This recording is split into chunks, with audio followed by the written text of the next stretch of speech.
This show is produced by the Hartman Media Company. For more information and links to all our great podcasts, visit hartmanmedia.com. Welcome to the American Monetary Association's podcast, where we explore how monetary policy impacts the real lives of real people and the action steps necessary to preserve wealth and enhance one's lifestyle. It's my pleasure to welcome a returning guest back to the show, and that is none other than Ellen Brown. She's the author of 13 books.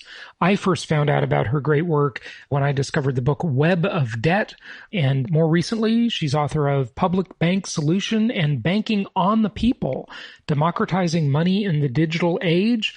And she recently published an article about UBI, Universal Basic Income. As you know, we had presidential candidate Andrew Yang on the show talking about that. And interestingly, I'll just kind of start with this, Ellen, and you'll probably disagree with me. But, philosophically, I don't want to agree with this. It feels like another expansion of the welfare state, a handout, blah, blah, blah. And, you've heard that trope more than enough times, I'm sure. But interestingly, in the pandemic situation we find ourselves in, there really isn't an efficient mechanism, or there's really no mechanism to get money to people. So what you have happen, and I'm sure you're going to elaborate on this quite a bit, is you have all of these corrupt big banks that are now already being sued, thankfully, getting their hand in the till, and the money's not going where it was intended to go. It's a mess. Where do you want to go with that? Yeah, well, agreed. And the other problem is you can think of all these long-range things that people need, like obviously we need Medicare for all and things such. I mean, we've seen how bad our medical system has been in responding to this crisis. But all that stuff is sort of spotty. You're going to get some money here, some money there, and there are going to still be people left out. So the reason I like the universal basic income, at least to talk about it on a theoretical level, is that it goes to everybody equally. And it's very easy to distribute in the sense of you don't have to go and show that you're worthy of, that you're under a certain income level or whatever it takes. You don't have to have all kinds of bureaucracy deciding who gets what. It just goes to everyone equally. Now, there is 25% of the population is unbanked or underbanked, so they might still have trouble accessing it if it just goes right into your bank account. But we've been pushing for postal banking. You could just have it go right to your post office, and anybody can open an account at the post office, which is what we used to have from 1911 to 1967. Hang on. What is a postal account? What do you mean, an account at the post office? What does that mean? Yeah, well, we don't have them right now, but it used to be that we had postal banks. So it was just another window in the post office. We've already got the infrastructure. You've got a post office in every little town, even little towns where they didn't have banks, rural areas. And it used to be that you went to one window and mailed your packages, and then you went to the other window and deposited your checks or pulled out some money. It's just basic banking, not like elaborate mortgage loans or anything like that. So they could do that on an emergency basis. Again, just say you can go to the post office and get your check. Just open an account, which, you could do it on your cell phone or whatever. You can make it quite easy. And another option is there is something called Treasury Direct, where anybody who wants to can open an account, and that's it's digital, online, and it's where you can go to buy Treasury bonds right now.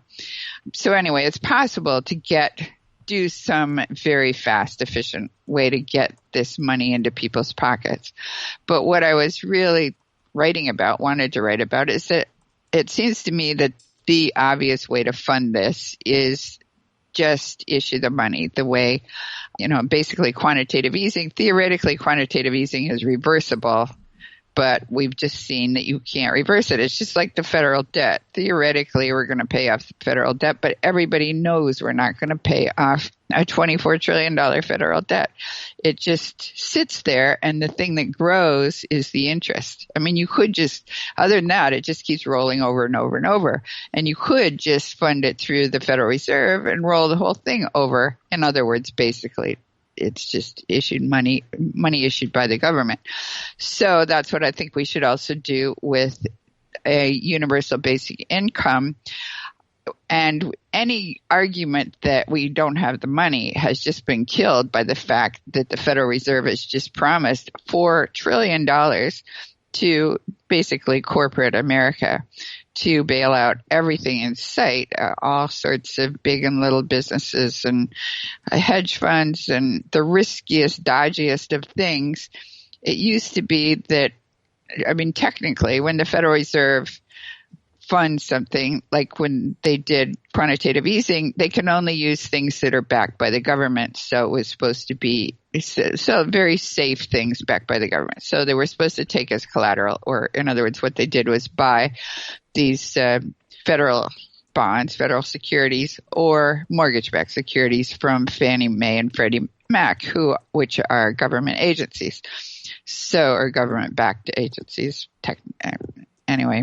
So now they've expanded that, and the way they expanded it was that the Treasury has set up these special purpose vehicles, which the Treasury, that's us, we the taxpayers are funding this. We're putting up $454 billion as capital for this, what's basically a shadow bank. I could go into that, but it's not like a chartered bank, but it has the functions of a bank. When you say it, what is it? Okay, the special purpose vehicles is the pseudo bank, right? Yeah, pseudo bank. Yeah. So what these SPVs, they're called, what they do. So you've got them for like commercial paper and municipal paper and all kinds of different corporate debt, and it's run by Steve Mnuchin, the Treasury Secretary, so obviously another bureaucrat, another appointee, not somebody we elected. And who decides what they buy is BlackRock, which is the world's largest asset manager. BlackRock is bigger than the economies of many countries. I mean, it's this huge entity that does not have the best reputation. But anyway, so you've got all these private entities in there raking out. So this $454 billion that we're putting up for these SPVs will then be used to leverage $4 trillion in credit or debt or whatever, so they can buy up all these bonds and various dodgy sorts of assets that the Federal Reserve is not allowed to buy up itself. But it's going to do it by hook or by crook, I guess I'll say. And what's so terrible and scary about this, other than the massive amount of corruption and the greedy hands that will be in the cookie jar and all of that stuff, is even if it was a clean program, the fact that they're just doing it, the powers that be, I would say the government normally, but it's not just the government, right? It's the Fed and the government and the SPVs, they're all picking the winners and losers. What the heck is their right to pick the winners and losers? Shouldn't the marketplace sort that stuff out? No, they don't. You get political cronyism, and it's just absolutely terrible. Right. We don't actually have capitalism anymore. We have crony capitalism or corporatocracy or whatever. Yeah. So anyway, they're going to tap into this $4 trillion of credit that the Fed has available, and without blinking an eye. I mean, the Congress voted unanimously to pass this bill in the space of a few days, basically because they didn't want to have to come back into, meet in person. So they all just passed it by the internet. I mean, even the postmen have to work. You would think Congress could come in for a couple of days and argue about this. So they passed that without even worrying about where we're going to get $4 trillion. So if they can come up with $4 trillion for all these entities. Oh, and another thing is they make these loans And that's what the purpose of our capital. If they're making loans like to buy asset-backed securities, or which are, say, auto loans, like half of those are going to default. And when they do, it's our capital that's going to fill in the hole there. So there's plenty of money out there that they can get from the Federal Reserve, and they could just as well get it for a universal basic income for the people. But then what everybody... Just as an aside note, Larry Fink, of course, is chairman CEO of BlackRock, or at least he was. I don't know if that's totally current. And revenue 2018 was almost $15 billion, rounding, with an operating income of $5 billion. Unbelievable. I just saw that, also as an aside, BlackRock on December 31st increased their investment in Moderna, the lead vaccine producer, on December 31st, the first day we ever even heard about a problem in Wuhan. And then on the day that the market crashed in March, after the market went way, way down, BlackRock alone made $68 million on Moderna because, that stock shot up while everything else collapsed. So anyway, it's an interested party. So BlackRock gets to choose which bond funds they buy. And obviously they've got their fingers in these bond funds. So anyway, yeah, totally corrupt system. Yeah, the whole system is it's amazing. Ellen, I want to, let's just jump away from this direct topic for a moment, okay? What is the end game of the money spending? Conventional wisdom, or at least modern conventional wisdom, would say that all of this spending is an inflationary pressure. You can't just create money out of thin air forever. You can't just run up the debt forever. You can't just run deficits forever. The chickens have to come home to roost. We got to pay the piper, whatever expression you want to use. Or can we? Yeah, that's what I was writing this article about, is that yes, we can. And I mean, this is in terms of a universal basic income. Let's assume that it takes another $3 trillion to give a $1,200 a month universal basic income to the people. The problem is people think of this as like picture a bucket of coins, and you just keep pouring more coins in. Eventually it's going to overflow, or it's going to deflate the value of the coins. But that's not what our money system is. It's not a fixed amount of money. It's a credit system, a credit and debit system. 95% of the money supply is created by banks when they make loans. And this has been confirmed by the Bank of England, the Bundesbank, the International Monetary Fund. Listen, my listeners will not deny that because they have an understanding of how this whole smoke and mirrors game works, right? Money is lent into existence, but you're acting the way you're talking about that is almost like that's okay. And I think the first question is that okay? It seems really hocus pocus. Okay, well, my premise is that's the system we've got, and we have to deal with that. We're not going to change it. You're just being practical, is what you're saying. Well, I actually think it's not a bad system. What's wrong with it is that it's run by private banks, and they are interested parties, and they're corrupt, and their goal is to make as much money as they can for their shareholders. When you say that, do you include the Federal Reserve as being a private bank, though? Yes. Okay. But they could be public. And they should be. So that's what I think. Anyway, the problem is that banks create the principal, but they don't create the interest. So debt always grows faster than the money supply, which means you're always in a deflationary situation with the money supply. And debt grows faster than the money supply for another reason. Or at least the money available to repay the debt is not there for another reason. And that's because people don't put their money back into the money supply. In other words, if all of our money is created by banks as loans, it's all going to have to go back to the bank to pay off the loan. So it has to be made available to repay the loan. Otherwise, you're going to have this increasing deficit on the one side of the balance sheet. And the reason it doesn't, there's two reasons. First of all, we have two economies, essentially. We have producer-consumer economy, which is where you want to keep the money, and then the financialized economy, where you have money making money. It's parasitic, draining money out of the real economy. And because of the Fed put, which is it used to be the Greenspan put, and now it's the Fed put, where the Fed just isn't going to let the market go down, the stock market go down. Whenever they do, everybody screams bloody murder, and then the Fed jumps back in and reverse, lowers the interest rate yet more and does yet more quantitative easing, et cetera. So the Fed put means that you really can't lose money in the financialized economy, or at least you couldn't right up until recently.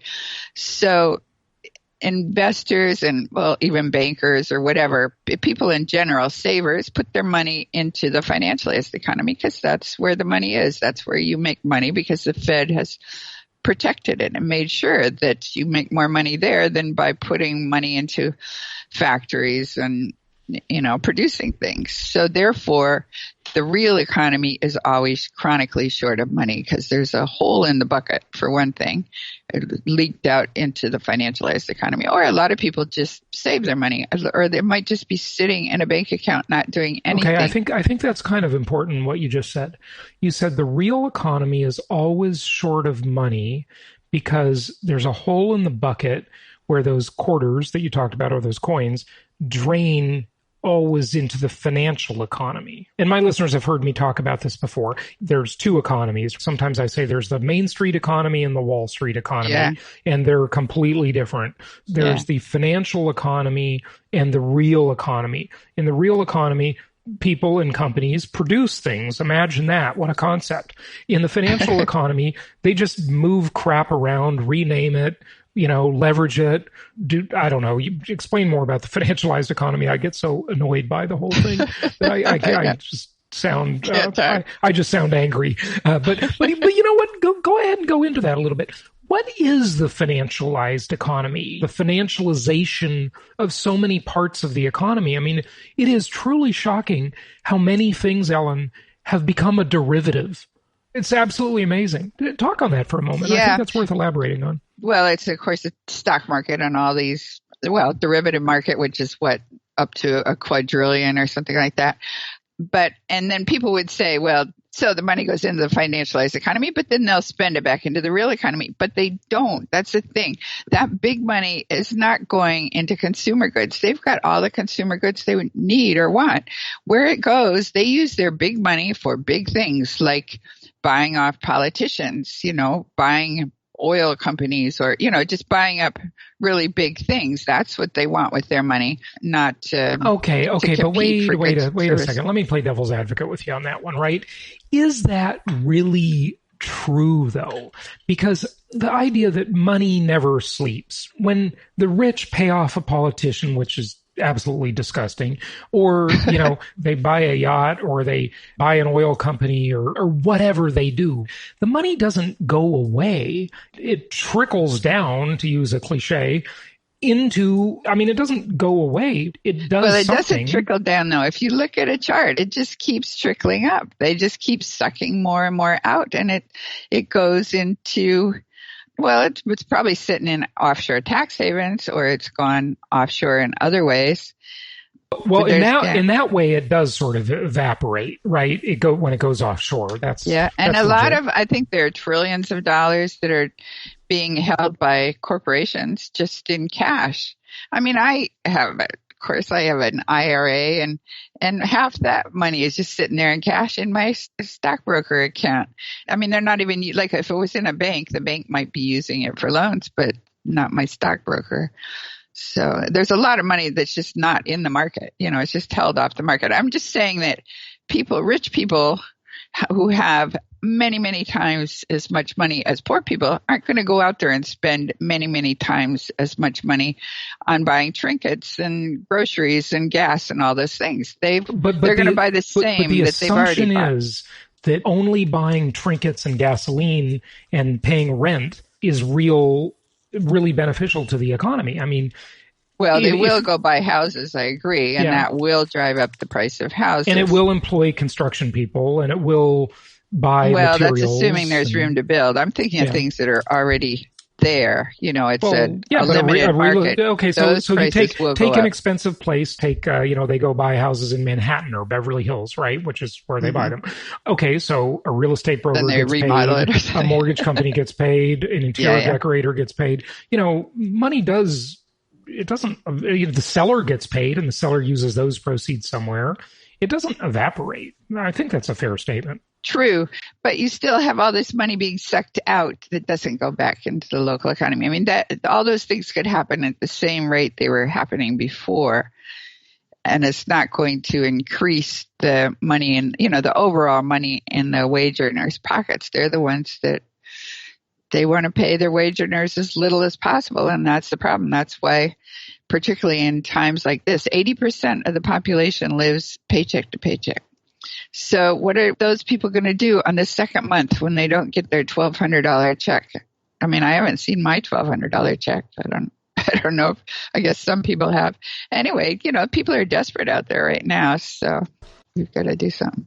So we covered a little bit about the financialized economy. Do you want to say anything more on that before we go back? And then let's get back to your article, because I think this article is really interesting, and let's talk more about UBI. But anything else about the financialization of the economy? No, I think that's all I had to say. Okay, let's go back to the article. Okay, so with the UBI, because there's this growing gap, what happens routinely, and this has happened for thousands of years, is that debt grows and grows and grows until it gets so high that people can't borrow anymore. And what they do instead is they pay down their debts, but they're not taking out new debts, and that shrinks the money supply. It shrinks. And then you go into deflation, which turns into depression. And that's that syndrome that everybody's afraid of, or that the Fed and all the regulators are afraid of. So there are two options. What they used to do in antiquity was just forgive the debt periodically. The debt jubilee, right? Yeah, because the lender was the king or the temple. But you can't do that anymore because the lender is private. They're private lenders. And even if they wanted to forgive the debts, that would put them into bankruptcy because they're supposed to balance their books. So the other option, and I hate the idea of any sort of debt jubilee. And why I hate it is it would be totally unfair and unequal distribution of benefits. For example, there's a lot of talk now about forgiving student loans. Look, I think student loans are a huge ripoff.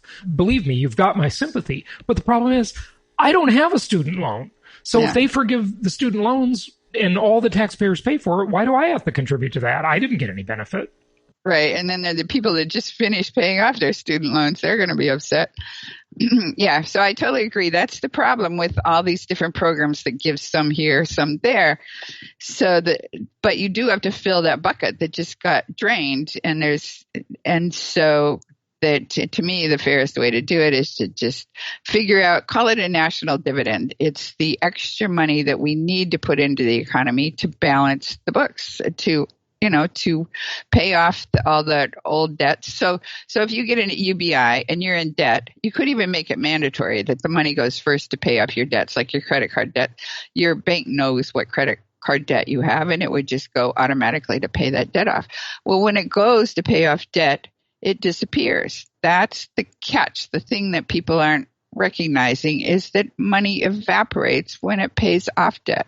So if you give the people randomly, everybody gets the same, but if the people use it to pay down their debts, that portion of the money is going to disappear. And I saw somebody wrote a whole book on this, and he said he figured that at least 50% of a UBI would go to pay back debt. And then, he actually figured more like 2/3 of it would either that or it would be saved or pulled off the market. I want to make sure, Ellen, that we catch your position on that. Are you saying that as though it's good or bad? I'm saying it's good. I mean, given the system we have, we've got to do something about that debt.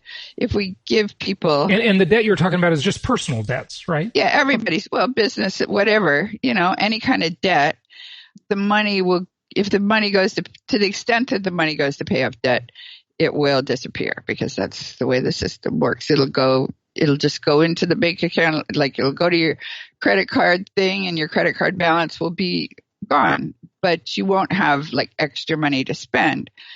And there's actually at least room for 10% growth in the money. Well, it used to be that we said we were at full employment, but everybody knew we weren't really. But now we're clearly not at full employment. So there's clearly a lot of room to grow. So any extra that actually did go into buying goods and services would go to stimulate production of goods and services, which would be good for the economy. Okay.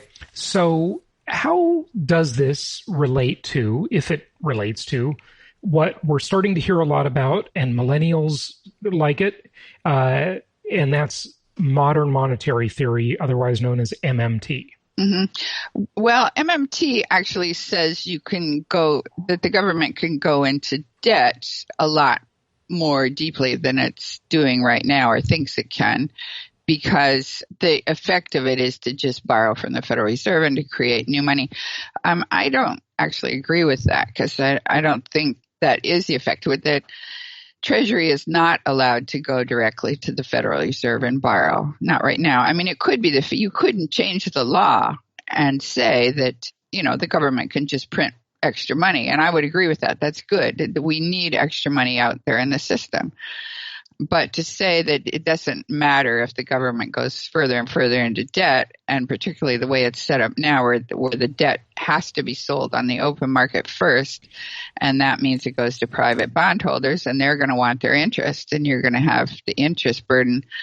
I mean, I've seen projections that in like 10 years we'll be paying $1 trillion just in interest. Right now, I think it's $554 billion, $565 billion, something like that, annually, just in interest. And there's no need to be paying interest. We could be borrowing it directly from the central bank at interest free, because they rebate the interest to the Treasury when after deducting their costs. So, Ellen, it sounds too good to be true. I mean, we can just give people money, have the Federal Reserve pay for it. Doesn't someone pay for that? A foreign country buying a treasury bill or something? Can we just create money out of thin air? Or do we create inflation? Is that how we all pay for it? What you're creating is credit. All of our money is credit, and we need more credit out there. This is the way the Chinese do it, and they've proven the model. The Chinese increased their money supply by 1,800%, like 18 times in 20 years, and they did not run into hyperinflation. But what they do is the state owns 80% of banking assets. So what they do is they go right to their big banks, borrow from the bank creates the money on its books. They use that money to build a high-speed rail, let's say. And then the proceeds from the high-speed rail pay off the loan. That's the way our system works. You've got to get the credit out there first, pay all the workers and materials, make some money, pay the thing off. The money comes back. And there isn't enough money out there right now. So that's what helicopter money does. It gets more money out there to pay off the loans and to build more stuff. So it's not going for nothing. It's going for real goods and services. It's the counterparty to the goods and services that we will be making in the future. That's what all loans are. It's a monetization of your own future promise to repay. Very interesting. Ellen, I know you've got to run to another interview. Give out your website. ellenbrown.com is my own website, and then there's publicbankinginstitute.org, and my books are available on Amazon, among other places. Ellen, thanks so much for joining us. Thank you. Always good to talk to you, Jason.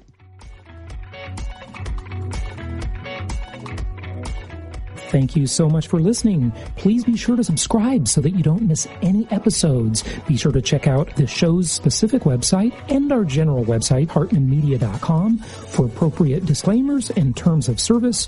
Remember that guest opinions are their own, and if you require specific legal or tax advice or advice in any other specialized area, please consult an appropriate professional. And we also very much appreciate you reviewing the show. Please go to iTunes or Stitcher Radio or whatever platform you're using and write a review for the show. We would very much appreciate that. And be sure to make it official and subscribe so you do not miss any episodes. We look forward to seeing you on the next episode.